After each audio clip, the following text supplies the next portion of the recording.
Hello friends, welcome back to my channel biology by Deepak Sawant. Friends, हम बात कर रहे थे standard 11th unit human physiology. Human physiology में जो हम चैप्टर पढ़ रहे थे वो था हमारा body fluid and circulation. So body fluid and circulation में लास्ट वीडियो लेक्चर में हमने बात की थी ह्यूमन हार्ट के बारे में, जहाँ पे हमने देखा था कि ह्यूमन हार्ट कैसा होता है, उसके प्रोटेक्टिव कवरिंग कैसे होते हैं और एक्सटर्नल स्ट्रक्चर के बारे में हमने बात की थी, बराबर, लास्ट वीडियो लेक्चर में। आज के वीडियो लेक्चर में हम बात करेंगे internal structure of human heart. Human heart के इंटरनल स्ट्रक्चर के बारे में हम बात करेंगे, मतलब कि जो हमारा हार्ट होता है, ह्यूमन हार्ट जो होता है वो अंदर से कैसा होता है उसके बारे में हम बात करेंगे। तो सबसे पहले हम एक रफली डायग्राम को अंडरस्टैंड करते हैं इंटरनल स्ट्रक्चर देखने से पहले। तो जैसे एज वी नो दैट कि there are 4 chambers in human heart. 2 upper chambers, they are called right atrium and left atrium.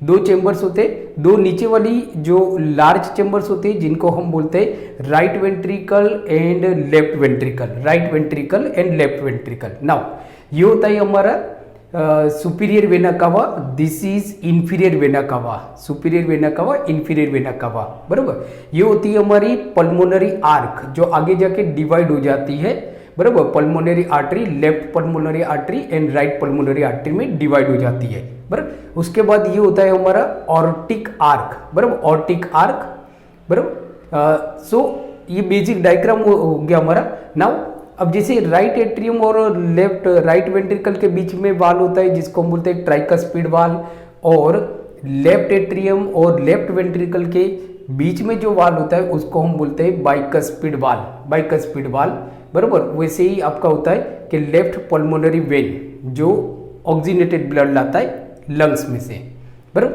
तो ये हमारा एक बेसिक आइडिया हो गया ह्यूमन हार्ट के बारे में। नाउ तो अब हम बात करते हैं internal structure of human heart. Human heart का इंटरनल स्ट्रक्चर क्या होता है?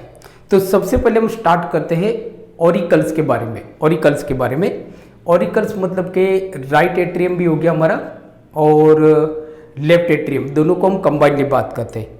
तो जैसे सबसे पहले हम बात करते हैं ऑरिकल्स। ऑरिकल्स होते क्या है? मतलब कि ये जो अपर चेम्बर्स होती है, जो छोटी होती है, वेंट्रिकल के कंपेयर में थोड़ी छोटी होती है, तो जो अपर जो चेम्बर्स होती है, बराबर, दे आर कॉल्ड ऑरिकल्स, उनको हम बोलते हैं auricles. So now the auricle act as a collecting chambers. ये जो ऑरिकल होते हैं they act as a collecting chambers for the blood. ये ब्लड को कलेक्ट करते हैं, बराबर, ब्लड को कलेक्ट करते हैं। ब्लड जो हार्ट की तरफ आता है उस ब्लड को ये कलेक्ट करते हैं। मतलब सिंपली हम ऐसा बोल सकते हैं कि the auricle act as a collecting chambers for the blood returning from the heart, बराबर, sorry, returning to the heart, blood returning to the heart. Heart की तरफ जो ब्लड आता है उसको ये लोग कलेक्ट करते हैं। सिंपल जैसे आइडिया हम समझ लो कि राइट एट्रियम में विच collect deoxygenated blood from body, from body, पूरे बॉडी में से जो डीऑक्सीजनेटेड ब्लड जो हार्ट की तरफ आता है, जो हार्ट की तरफ आता है उसको कौन कलेक्ट करता है? राइट एट्रियम, जिसको राइट एट्रियम कलेक्ट करता है। उसी तरह से जैसे हम बात करते हैं तो लेफ्ट एट्रियम की बात करते हैं, तो जो डीऑक्सीजनेटेड सॉरी ऑक्सीजनेटेड जो ब्लड होता है, प्योर ब्लड होता है जिसके अंदर ऑक्सीजन होता है, तो लंग्स में से जो प्योर ब्लड हार्ट की तरफ आता है जिससे हार्ट से वो पूरे बॉडी में सप्लाई हो जाए, तो लंग्स की तरफ से जो प्योर ब्लड हार्ट की तरफ आता है उसको कौन कलेक्ट करता है? तो लेफ्ट एट्रियम। इसके लिए हम ऐसा बोल सकते हैं कि the auricle act as a collecting chambers for the blood, बराबर, रिटर्निंग टू द हार्ट। जो हार्ट की तरफ आता है उस सारे ब्लड को ये कलेक्ट करते हैं, बराबर। नाउ अब जैसे हम बात करते हैं तो 2 हमारे ऑरिकल हो गए, एक हो गया आपका राइट एट्रियम और दूसरा हो गया आपका लेफ्ट एट्रियम।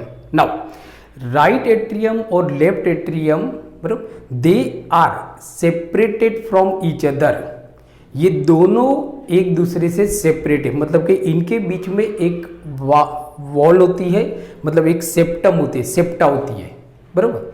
तो उस सेप्टा को हम बोलते हैं इंटर ऑरिक्यूलर सेप्टा, बराबर। That septa is known as a inter auricular septum, बराबर, या तो inter atrial septum. So inter auricular septum या तो इंटर एट्रियल सेप्टम। सो यहां पे आप देखोगे तो सपोज ये हमारा हार्ट हो गया, सो ये हमारा राइट एट्रिया हो गया और ये हमारा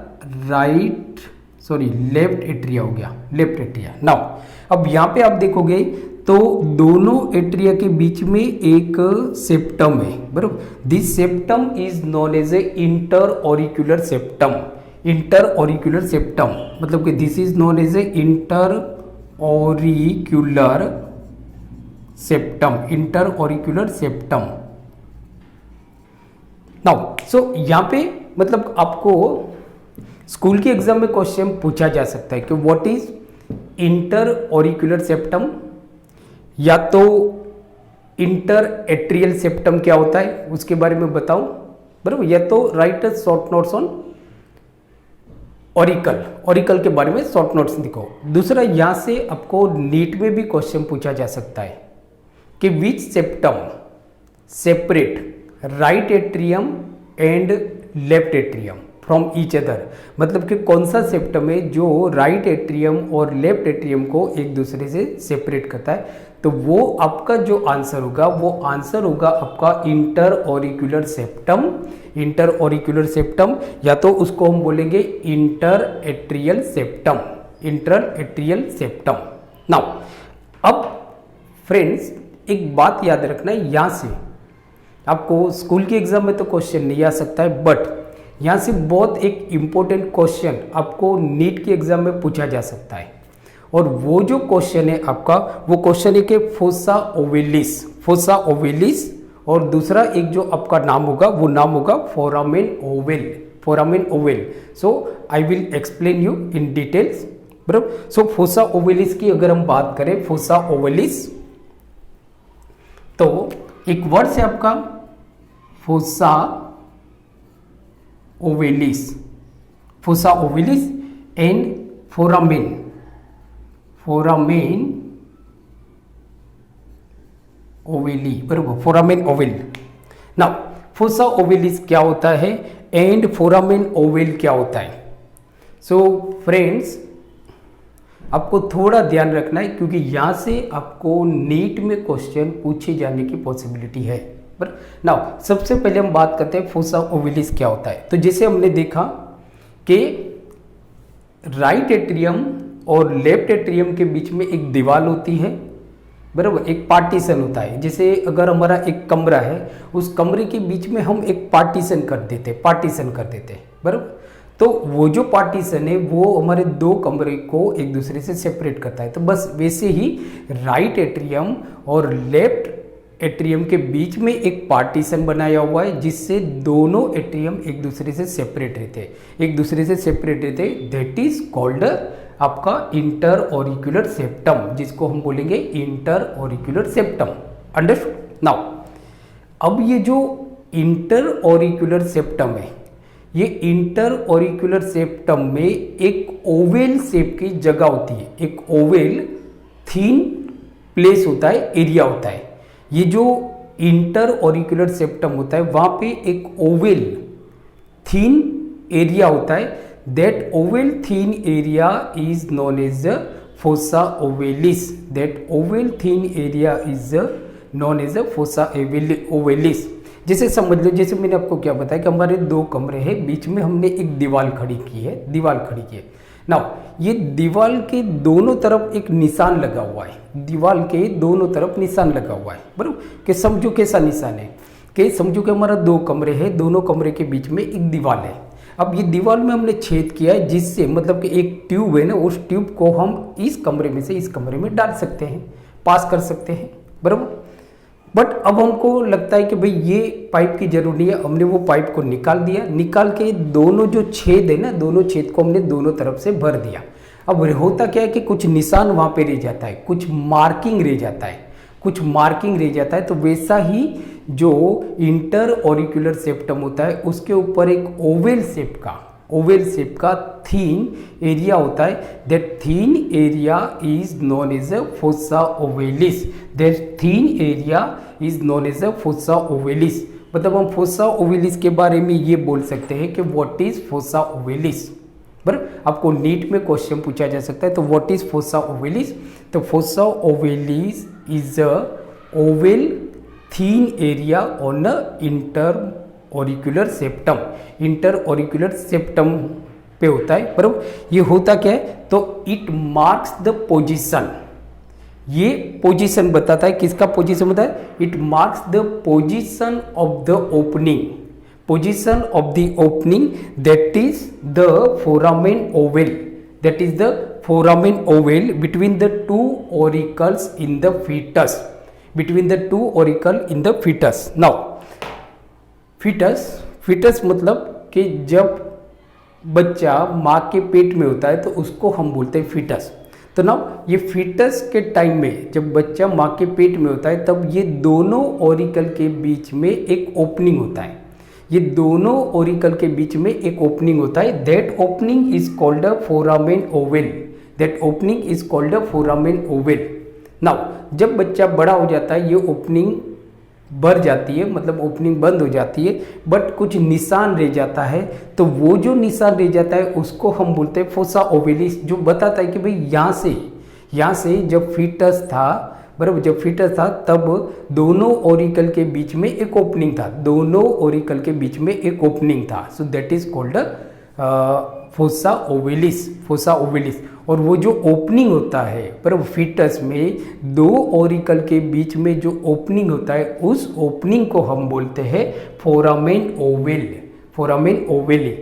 अंडरस्टूड? बराबर। सो फ्रेंड्स, यहाँ से क्वेश्चन बहुत ही बार पूछा गया है, सो प्लीज बी केयरफुल। बराबर। सो नाउ ये हमने देखा, ओरिकल के बारे में हमने बात की। अब हम बात करते हैं, मतलब ओरिकल के बारे में हमने बात कर ली कि ओरिकल होते क्या है। नाउ अब जो हमारा जो नेक्स्ट पॉइंट होगा वो होगा वेंट्रिकल्स। मतलब कि वेंट्रिकल्स एक्चुअली क्या है? तो जैसे हमने देखा कि जो ओरिकल होते हैं तो auricle act as a collecting chambers for the blood. बराबर, जो भी ब्लड हार्ट की तरफ आता है, जो भी ब्लड हार्ट की तरफ आता है उस सारे ब्लड को कलेक्ट करते हैं ओरिकल्स, चाहे वो राइट एट्रियम हो या लेफ्ट एट्रियम हो। उसी तरह से अगर हम वेंट्रिकल्स की बात करें, वेंट्रिकल मतलब क्या होते हैं कि जो दो चेम्बर्स होती है, नीचे वाली जो दो चेम्बर्स होती है, दीज टू चेम्बर्स, जो बड़ी चेम्बर्स होती है, ओरिकल के कंपेयर में बड़ी होती है। समझो कि ओरिकल आपकी छोटी होती है तो वेंट्रिकल्स आपके बड़े होते हैं। तो ये आपका राइट वेंट्रिकल हो गया और ये हमारा लेफ्ट वेंट्रिकल हो गया। This is right ventricle and right ventricle and left ventricle. Understood? So जो लार्ज चेम्बर्स होती है हार्ट में उसको हम बोलते हैं ventricles. So they are called ventricles. So actually ventricle क्या काम करते हैं? तो ventricle act as a distributing chambers, ventricle act as a distributing chambers for the blood.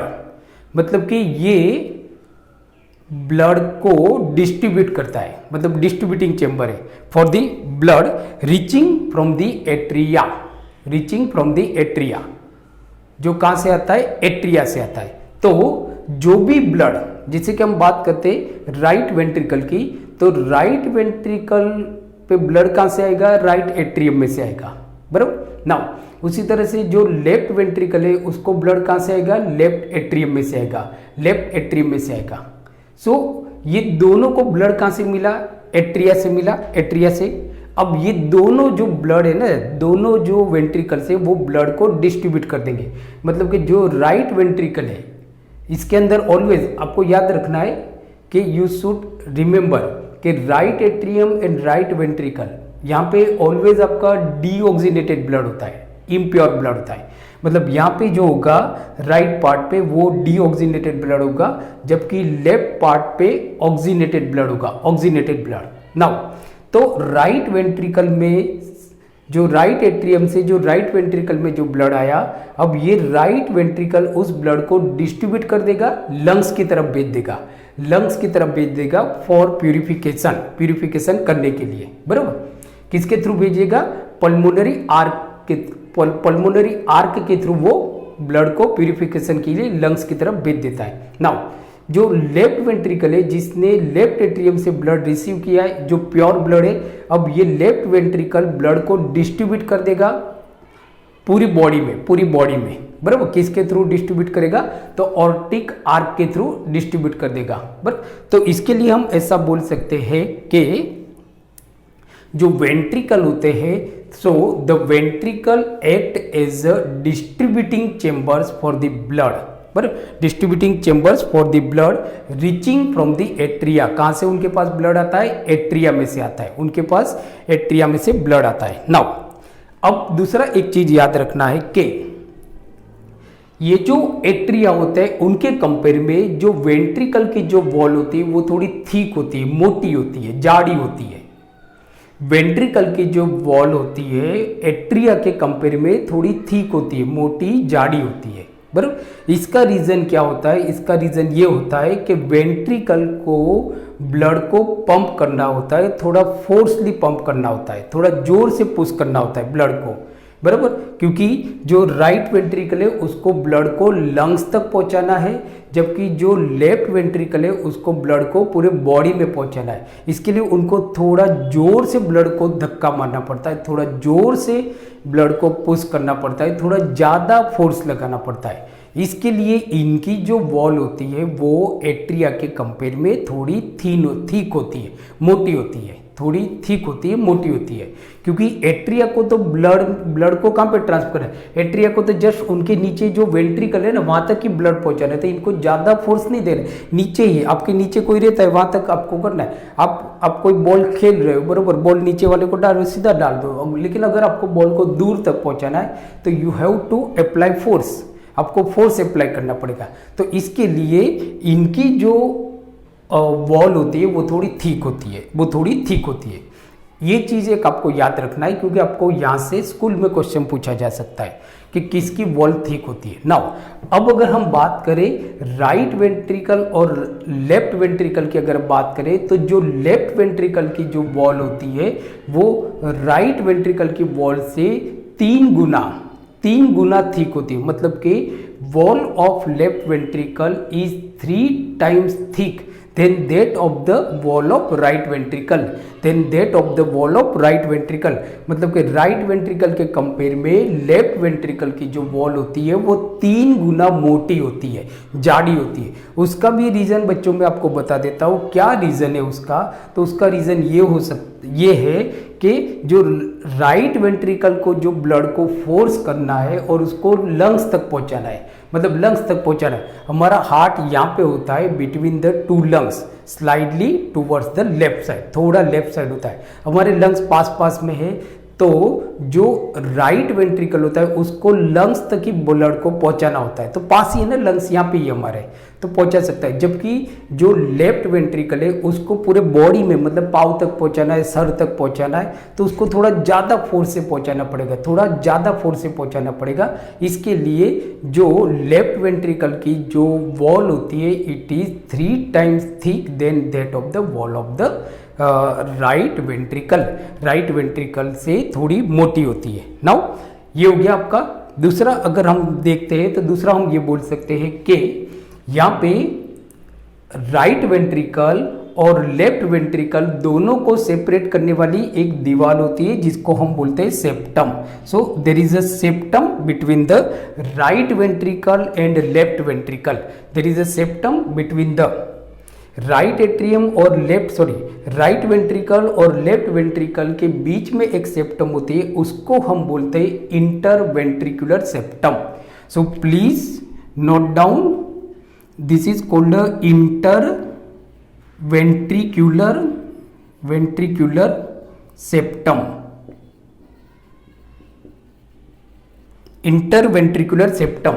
So what is interventricular septum? So interventricular septum is a septum which separate right ventricle to the from the left ventricle, जो right ventricle को left ventricle से या तो left ventricle को right ventricle से separate करता है। तो ये जो वॉल है इसके बारे में भी आपको नीट में क्वेश्चन पूछा जा सकता है, बराबर। That is called interventricular septum, that is called interventricular septum.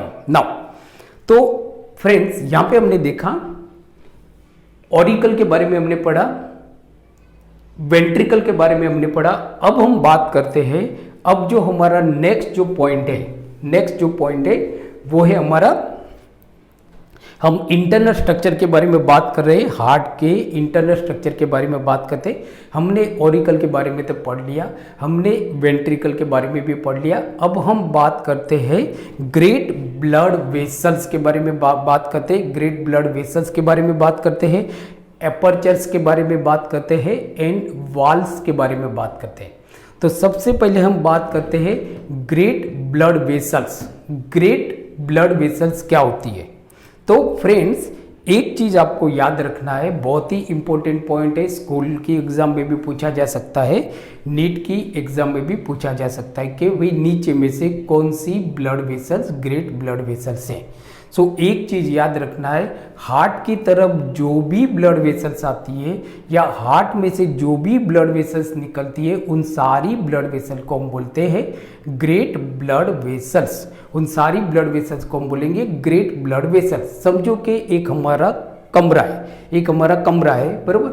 ये समझो कि हमारा एक रूम है, इस रूम में एक पाइप से पानी हम डाल रहे हैं रूम के अंदर, बराबर। या तो समझो कि इसको एग्जाम्पल हम लेते हैं, एक टैंक है, बराबर। तो ये टैंक में से यहाँ से पानी आ रहा है, बराबर, ऊपर से भी पानी आ रहा है इस टैंक के अंदर, बराबर।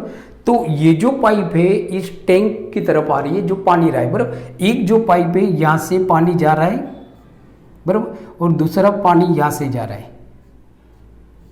तो ये सारी जो पाइप है ना, ये दो पाइप है जो टैंक की तरफ आ रही है, ये दो पाइप टैंक में से निकल रहे, तो इन सबको हम बोलेंगे ग्रेट पाइप। उसी तरह से कुछ ब्लड वेसल्स होती है जो हार्ट की तरफ आती है, कुछ ब्लड वेसल्स होती है जो हार्ट की तरफ आती है। जैसे एग्जांपल हम देखते हैं इंफीरियर वेना कावा, बराबर। और दूसरा अगर आप देखोगे तो कोरोनरी साइनस जो यहाँ पे होती है, एक कोरोनरी साइनस होती है जो हार्ट में से डीऑक्सीजनेटेड ब्लड को राइट एट्रियम में लाती है, कोरोनरी साइनस, बराबर। Please remember coronary sinus, so that is also blood vessels, coronary sinus is also blood vessels। यहाँ से भी आपको मतलब क्वेश्चन पूछा जा सकता है, what is coronary sinus? So coronary sinus are blood vessels which carry deoxygenated blood from heart to the right atrium, तो आप देखो मतलब ये inferior vena cava, superior vena cava, coronary sinus and pulmonary vein, बराबर। Pulmonary vein जो heart में आती है, जो हार्ट के अंदर आती है, तो इनको हम बोलेंगे ग्रेट ब्लड वेसल्स, उसी तरह से ये जो आपकी ऑर्टिक आर्क जहाँ से, और पल्मोनरी आर्क, ऑर्टिक आर्क और पल्मोनरी आर्क, बराबर, ये ब्लड में से जा रही है, मतलब ये जो हमारी पाइप है जो टैंक में से निकल रही है, बराबर, जो टैंक में से पानी को बाहर ले जा रही है, बराबर। तो ये जो है ना, ये हार्ट में से ब्लड को बाहर ले जा रही है, मतलब ये ब्लड वेसल हार्ट में से निकल के बाहर की तरफ जा रही है, तो इनको भी हम बोलेंगे ग्रेट ब्लड वेसल्स, अंडरस्टूड। तो सबसे पहले हम बात करते हैं ग्रेट ब्लड वेसल्स में। First we will talk about inferior vena cava and superior vena cava के बारे में हम बात करते हैं। नाउ तो inferior vena cava carries deoxygenated blood from the lower part of the body. हमारी जो बॉडी है तो यहाँ चेस्ट से जो नीचे वाला पार्ट है, नीचे वाले पार्ट में से जो भी डीऑक्सीजनेटेड ब्लड है, जो भी मतलब कि इम्प्योर ब्लड है, ये सारे इम्प्योर ब्लड को राइट एट्रियम में कौन लाता है? तो इंफीरियर वेना कावा विच opens into the right atrium, बराबर, राइट एट्रियम में ओपन होती है, राइट एट्रियम में ओपन होती है, बराबर। नाउ उसी तरह से ये हमारा सुपीरियर वेना कावा है, सुपीरियर वेना कावा। तो जैसे हमने देख लिया कि भाई चलो हमारी बॉडी में से जो नीचे वाला पार्ट है वहाँ से जो डीऑक्सीजनेटेड ब्लड है वो लाता है इंफीरियर वेना कावा। तो ऊपर वाला मतलब हमारे जो गले वाला पार्ट है, हमारा जो हेड वाला पार्ट है, यहाँ से ब्लड को, डीऑक्सीजनेटेड ब्लड को कौन लाता है? सुपीरियर वेना कावा। तो हम ऐसा बोल सकते हैं कि superior vena cava carries deoxygenated blood from the head and neck, मतलब कि upper part of the body, upper part of the body. It also opens into the right atrium, मतलब superior vena cava also opens into the right atrium. दूसरा होता है हमारा coronary sinus. तो हम ऐसा बोल सकते हैं कि coronary sinus carry deoxygenated blood from heart to the right atrium, heart to the right atrium, बराबर। तो हार्ट में जो भी डीऑक्सीजनेटेड ब्लड है वो राइट एट्रियम में आएगा, वो किसके थ्रू आएगा? कोरोनरी साइनस, कोरोनरी साइनस के थ्रू आएगा, बराबर। नाउ तो ये तो जो हमने देखा सुपीरियर वेना कावा के बारे में हमने बात की एंड इंफीरियर वेना कावा के बारे में हमने बात की, और दूसरा हमने बात की coronary sinus. Now superior vena cava के जो बेस होता है, मतलब कि जो पाइप ओपन होता है, समझो कि यहाँ पे आपका सुपीरियर वेना कावा अपर पार्ट, बराबर, जो अपर पार्ट होता है राइट एट्रियम वहाँ पे ओपन होता है। तो यहाँ पे कोई वाल नहीं होता है, देयर इज नो वाल, बराबर, which prevent the back flow of the blood, बराबर, क्योंकि ऊपर से आ रहा है ना ब्लड, ऊपर से आ रहा है तो कोई वापस जाने वाला नहीं है, बराबर, क्योंकि कॉन्ट्रेक्शन भी शुरू होता है ना, हार्ट का जो कॉन्ट्रेक्शन शुरू होता है, सिस्टोल, हार्ट जो सिस्टोल करता है, मतलब एट्रिया जो सिस्टोल करता है वो अपर पार्ट से करता है, बराबर। इसके लिए बैक फ्लो का प्रॉब्लम नहीं रहता है, बैक फ्लो का प्रॉब्लम नहीं रहता है। बट जैसे हमने देखा कि ये जो इंफीरियर वेना कावा होती है, इंफीरियर वेना कावा opens into the right atrium. Suppose ये हमारा राइट एट्रियम, तो ये हमारा इंफीरियर वेना कावा है, ये ब्लड है तो ये नीचे की तरफ है। अगर ये वाल नहीं होगा ना तो ब्लड वापस चला जाएगा, बैक फ्लो होगा, बराबर। तो opens into the right atrium. Superior vena कावा कहाँ पे ओपन होती है? राइट एट्रियम में। अब ये जो राइट एट्रियम में जहाँ पे ये ओपन होती है, बरोबर, तो यहाँ पे मतलब कि जो इंफीरियर वेना कावा है इट इज अ गार्डेड या तो बॉर्डर, यहाँ पे एक बॉर्डर होता है, बरोबर, बॉर्डर होता है, फुसीफॉर्म बॉर्डर होता है, बरोबर, मेम्ब्रेनस बॉर्डर होता है। मतलब हम ऐसा बोल सकते हैं कि opening of the inferior vena कावा, opening of the inferior vena cava is bordered by the membranous fusiform, बराबर। एक membranous fusiform होता है, fusiform फोल्ड होता है, एक fusiform फोल्ड होता है, बराबर। ये एक्चुअली जो fusiform फोल्ड होता है it is a remnant of the foetal, ये एक्चुअली फीटल का रेमिनेंट है। यहाँ से भी आपको क्वेश्चन नेट में पूछा गया है, बराबर। सो ओपनिंग जो इंफीरियर वेना कावा जो राइट एट्रियम में लोअर पार्ट में ओपन होता है, सो जो इंफीरियर वेना कावा का जो ओपनिंग होता है which is border by the membranous fusiform fold होता है, एक मेम्ब्रेनस फुसीफॉर्म फोल्ड होता है, उससे ये बॉर्डर होता है, उससे ये बॉर्डर होता है, बराबर। जिसको मतलब कि एक्चुअली ये जो फुसीफॉर्म, जो मेम्ब्रेनस जो फुसीफॉर्म क्या बोलते हैं, फोल्ड होता है। So which is a remnant of the fetal, which is a remnant of the fetal, जिसको हम बोलते हैं वाल ऑफ यूस्टेकियंस, बराबर, valve of Eustachians. So please note down कि that is called a valve of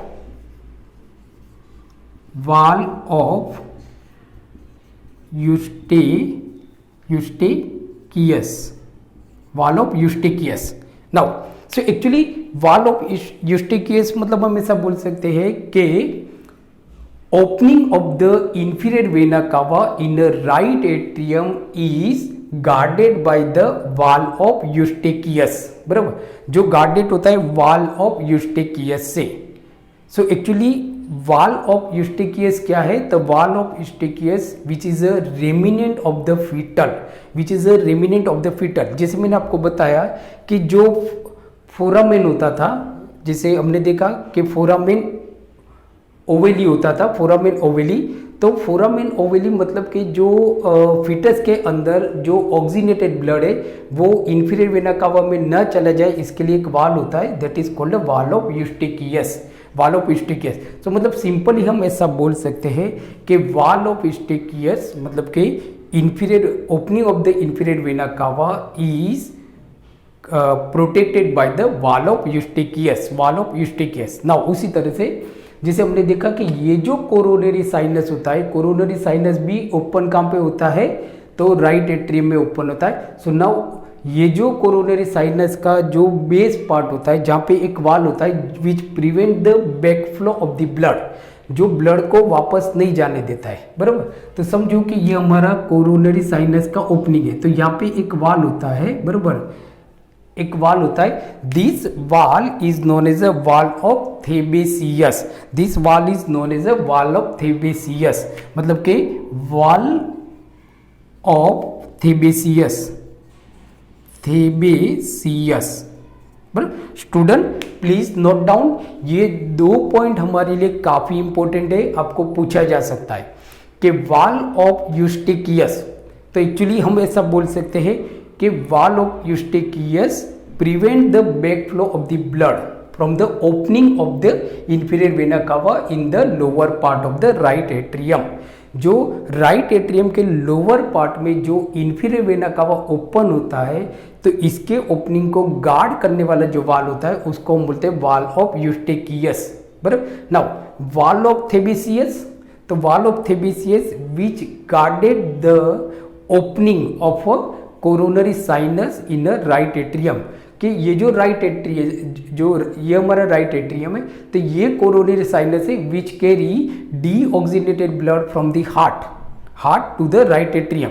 तो ये जो opening होता है, समझो कि ये हमारा राइट एट्रियम है और ये कोरोनरी साइनस है, ये कोरोनरी साइनस है, ये एक पाइप है जो हार्ट में से डीऑक्सीनेटेड ब्लड को राइट एट्रियम में लाता है, बराबर। तो ये थोड़ा नीचे होता है। नाउ अगर ब्लड यहाँ पे बढ़ जाएगा तो ये ब्लड वापस कोरोनरी साइनस में जा सकता है, मतलब तो बैक फ्लो हो सकता है। तो ये बैक फ्लो ना हो, इसके लिए ये जो कोरोनरी साइनस का जो ओपनिंग होता है which is guarded by the valve of Thebesius, valve of Thebesius, तो हम ऐसा बोल सकते हैं कि valve of Thebesius prevent the back flow of the blood, बराबर, back flow of the blood को प्रिवेंट करता है। और ये किसको गार्ड करता है, it guarded the opening of the coronary sinus in a right atrium.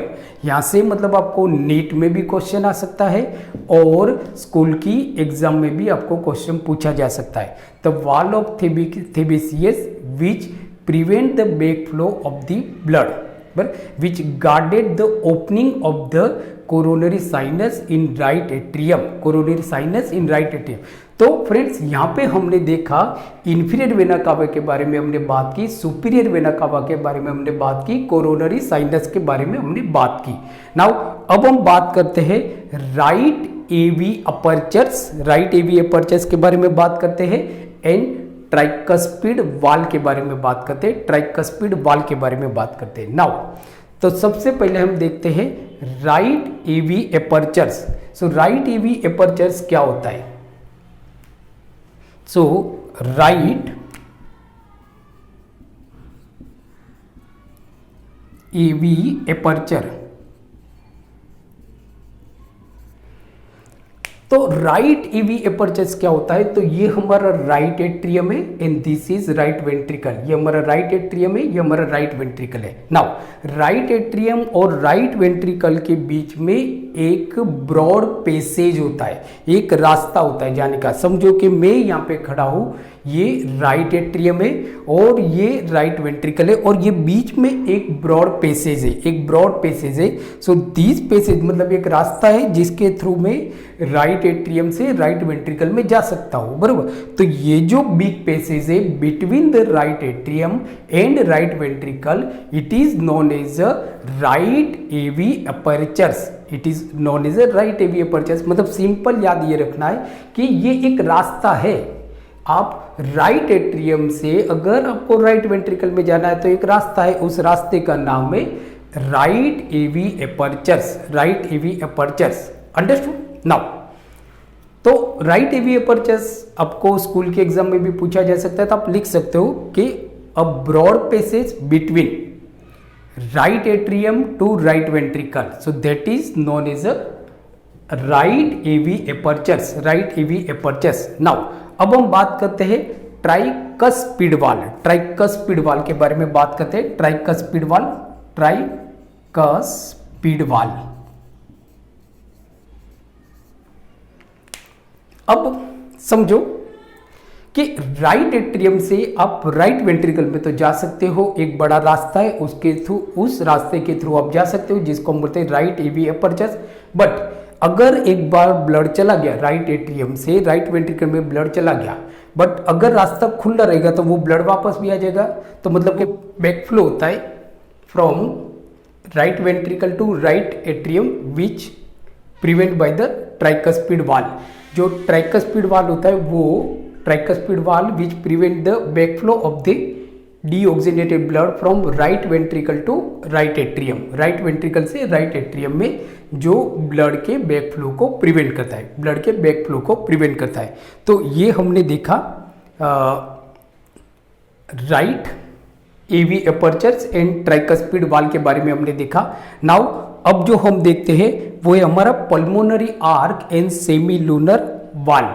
Pulmonary arc और सेमी लूनर वाल के बारे में बात करते हैं। सो नाउ तो आप देखोगे कि जो राइट वेंट्रिकल होता है तो राइट वेंट्रिकल के अपर लेफ्ट कॉर्नर में, राइट वेंट्रिकल के अपर लेफ्ट कॉर्नर में, मीन्स कि हम ऐसा बोल सकते हैं कि upper left corner of the right ventricle gives of a large blood vessels.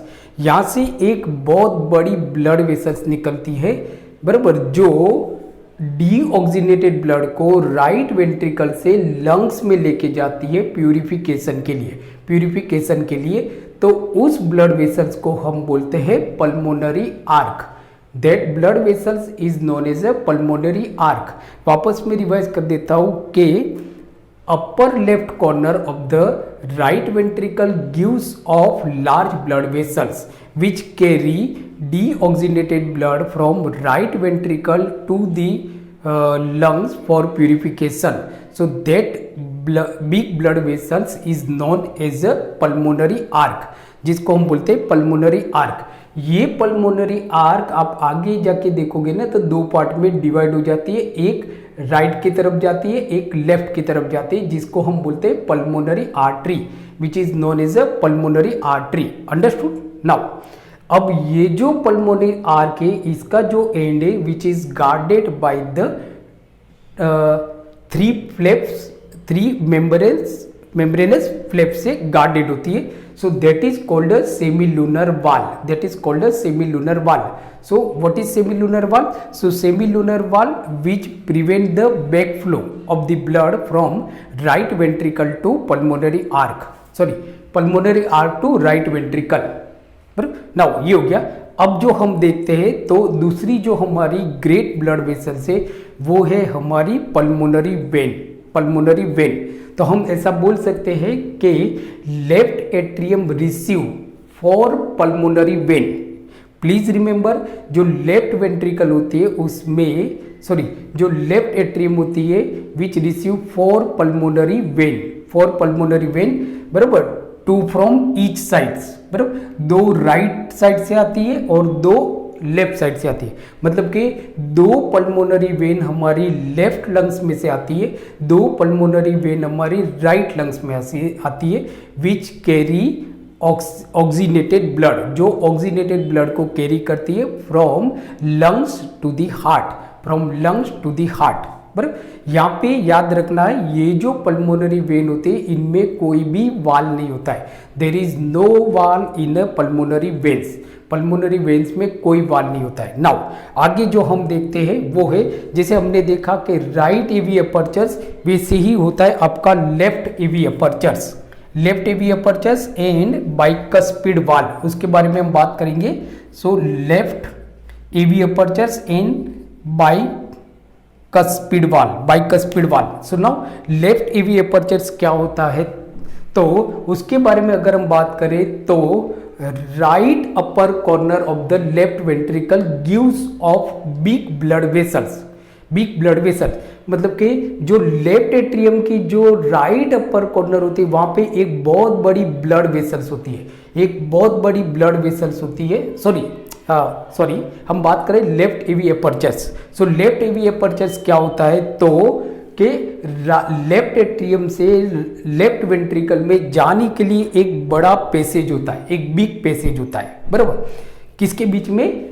Left atrium और लेफ्ट वेंट्रिकल के बीच में एक बिग पैसेज होता है, जिससे कि जो लेफ्ट एट्रियम में से जो भी ऑक्सीजनेटेड ब्लड है वो लेफ्ट वेंट्रिकल में जाता है। So a big passage between left atrium and left ventricle is known as a left AV apertures, जिसको हम बोलते हैं left atrioventricular apertures, left atrioventricular apertures बोलते हैं, बराबर। Now this left AV apertures is guarded by the two membranous flap। यहाँ पे 3 होते हैं, यहाँ पे 2 मेंबर वाली फ्लैप्स होती है, बराबर। सो नाउ जिसको हम बोलते हैं bicuspid valve, bicuspid valve. So now left AV apertures is guarded by the bicuspid valve, bicuspid valve होती है यहाँ पे, बराबर, which prevent the back flow of the blood from left atrium to left ventricle, जो blood के back flow को रोकता है, जिससे ब्लड लेफ्ट वेंट्रिकल में से वापस लेफ्ट एट्रियम में ना चला जाए, वो प्रिवेंट करते हैं। कौन प्रिवेंट करता है? बाइकस्पिड वाल। ये वाल कैसी होती है? 2 मेम्ब्रेनस फ्लैप्स होती है, 2 मेम्ब्रेनस फ्लैप्स होती है। जो ये मेम्ब्रेनस फ्लैप की जो एक एजिस होती है, ऊपर वाली जो एक एजिस होती है, which is attach with the margin of the atrioventricular apertures, जो एट्रियोवेंट्रिकुलर एपर्चर्स होती है उसके मार्जिन के साथ अटैच होती है, जबकि दूसरी जो एजिस होती है which is free in the left ventricle, जो लेफ्ट वेंट्रिकल में फ्री होती है, बराबर। तो ये जो फ्री एजिस होते हैं, so this free edges of bicuspid valve is attach with the papillary muscles by chordae tendineae, chordae tendineae. यहाँ से फ्रेंड्स आपको क्वेश्चन पूछे जाने की बहुत ज़्यादा पॉसिबिलिटी है, so please be sincere, okay. Now अब हम बात करते हैं सिस्टेमेटिक ऑर्टा। अब हम बात करते हैं सिस्टेमेटिक ऑर्टा के बारे में एंड सेमीलुनर वाल के बारे में बात करते हैं। नाउ सिस्टेमेटिक ऑर्टा क्या होता है? तो जो लेफ्ट वेंट्रिकल जो होता है, ये जो हमारा लेफ्ट वेंट्रिकल होता है, उसका जो राइट अपर कॉर्नर होता है वहां से एक बहुत बड़ी ब्लड वेसल्स निकलती है, एक पाइप निकलती है। मतलब हम ऐसा बोल सकते हैं कि अपर right corner of the left ventricle gives of a large blood vessels, एक बहुत बड़ी पाइप निकलती है, बराबर। ये जो पाइप होती है तो लेफ्ट वेंट्रिकल में से जो भी ऑक्सीजन वाला ब्लड होता है इस पाइप के थ्रू हमारे पूरे बॉडी में फैल जाता है, पूरे बॉडी में पहुंच जाता है। तो वो जो बड़ी पाइप होती है ये कहाँ पे सिचुएटेड होती है? In the upper right corner of the left ventricle.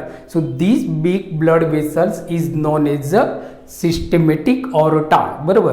This is known as a systematic aorta, इसको हम बोलते हैं systematic aorta. Now this systematic aorta is guarded by the 3 membranous flap. This systematic aorta is guarded by the 3 membranous flap which is called the semilunar wall, which is called the semilunar wall, which जो बच्चों which prevent the backflow of the blood, जो blood के backflow को prevent करता है। Now अब ये जो हमारी जो सिस्टेमेटिक ऑर्टा होती है, इसके मतलब सिस्टेमेटिक ऑर्टा का जो हमने देखा, मतलब यहाँ पे एक वाल है जिस वाल को हम बोलेंगे सेमीलुनर वाल। So just beyond the semilunar वाल देयर इज, तो ये जो सिस्टेमेटिक ऑर्टा होती है यहाँ से 2 पाइप निकलती है जिसको हम बोलते हैं right and left coronary artery, right and left coronary artery. मतलब हम ऐसा बोल सकते हैं कि systematic aorta just beyond the semilunar wall gives off left and right systematic artery, just gives off left and right systematic artery, जो क्या करता है कि हार्ट को जो भी ऑक्सीजन वाला ब्लड पहुंचता है ना वो इस कोरोनरी आर्टरी से पहुंचता है, मतलब left and right coronary artery से पहुंचता है। नाउ अब आप देखोगे तो ये जो सिस्टमेटिक ऑर्टा है, यहाँ से आपको नीट में क्वेश्चन पूछा जाता है, 101% आपको क्वेश्चन पूछा जाएगा। तो ये जो सिस्टमेटिक ऑर्टा है, तो सिस्टमेटिक ऑर्टा गिव्स 3 रीजन, ये 3 रीजन होता है। एक जो ऊपर की तरफ जा रहा है, ये जो आपका ऊपर की तरफ जा रहा है, इसको हम बोलेंगे एसेंडिंग ऑर्टा, ऊपर की तरफ जा रहा है। नाउ ये जो यू मुड़ रहा है, इसको हम बोलेंगे ऑर्टिक आर्क, और जो नीचे की तरफ जा रहा है उसको हम बोलेंगे डिसेंडिंग ऑर्टा, डिसेंडिंग ऑर्टा।